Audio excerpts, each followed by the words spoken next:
YouTube family, the Maverick in the space again with the best and most credible opinion, fear and fearless analysis. And a long time I don't implore the people who are watching video them. So don't just watch, but press off the subscribe button and make we build up the something go up at 100K in a man. Sure. And that's the goal, you know. We want to get there ASAP. Alright. You remember when the current Commissioner of Police, Dr. Kevin Blake, was appointed some time ago? And the first thing him do when him go in there was to make the announcement say, the Jamaica Constabulary will no longer categorize the ranks of them officers in a gender. In other words, no longer them going to refer to a corporal as a woman corporal or a sergeant as a woman sergeant. It's just going to be sergeant. So somebody at the time did I read it as a kind of gender neutral policy. Because you know that gender neutral thing that we are going, you know the thing now. So somebody that read it that way there and we have said, Georgia, police commissioner start up and a put in like that. But be real though, people, tell the truth. The commissioner come in and go on with them things quietly still, you know. Yeah, man. Let me put it that way. From what me see with that police commissioner here, he's an action police commissioner. Him not in the bag of chattings and the bag of PR, he's an action commissioner.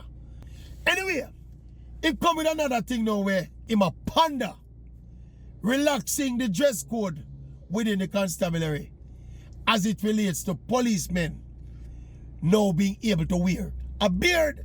Yes.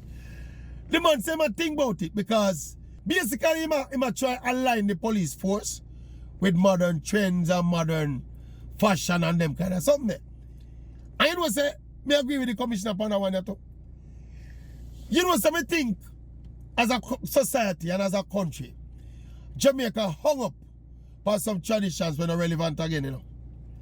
Sometimes you talk about them and people vex. We talk about one on the channel where there and some people vex about it. Some now about to raise it again because we don't want to upset nobody. But we can talk about that one. And some people are going to vex about this too. Say, oh, if you have bearded police, after police are a rasta, after police are a rete, after... No. Because you don't use the police look a certain way. You just naturally resistant to change and say, oh, we can have police with beard. But think about it. What is the difference between a police with beard and a police without beard in terms of his actual duty as a policeman? Or, well, he's a policeman we are talking about, not policewoman. Because we don't think them are going to make allowance for bearded policewomen. See? But think about it. What wearing a beard have to do with your capacity to be a good police officer? If you wear a beard, you're going to necessarily be a bad police officer. If you don't wear a beard, you're going to necessarily be a good police officer. If you wear a beard, you won't be able to go out into the community and gather evidence and build a case against whatever organization or individual who don't build a case against. I mean, I buy that something. It's one of them old-time traditions where we hung up on, where it don't really carry no intrinsic value to anything in the process of what we are talking about. And of course, as usual, you know, this kind of action being pondered by the Jamaica Constabulary is of course a reaction to some things that them see go on in some other jurisdiction all over the world. But then all the while say this is typical to Jamaica. Jamaicans are not really leaders like that, you know. We talk internationally, you know, we don't think of ourselves as leaders generally. We tend to react. Remember, I point out the thing too, no, with the decriminalization of ganja. You remember how long Jamaican police forces and Jamaican courthouse were engaged in beating up some little man with some spliff until realized that we people over some fence now and say some country over Europe and some states in America decriminalize the recreational use of ganja. But we used to bust up some Rastaman head and lock them in a jail and carry them, go charge them and give them prison record for smoke a ganja spliff until we start see some other country do it. Same thing with the national hero thing. You remember how long some of we are talking about say wait. Man like Bob Marley if he be a national hero of Jamaica, you know, them used to dismiss it. Them see Barbados go for Rihanna already and turn Rihanna in a national hero. All of a sudden now, we are thinking about the legendary Bob Marley. Because who is Rihanna to Bob Marley in the wider scheme of things?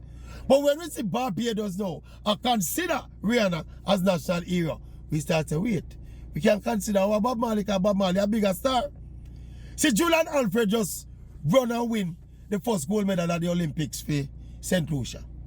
I bet you know St. Lucia turn around a national hero. Sooner rather than later. I bet you know.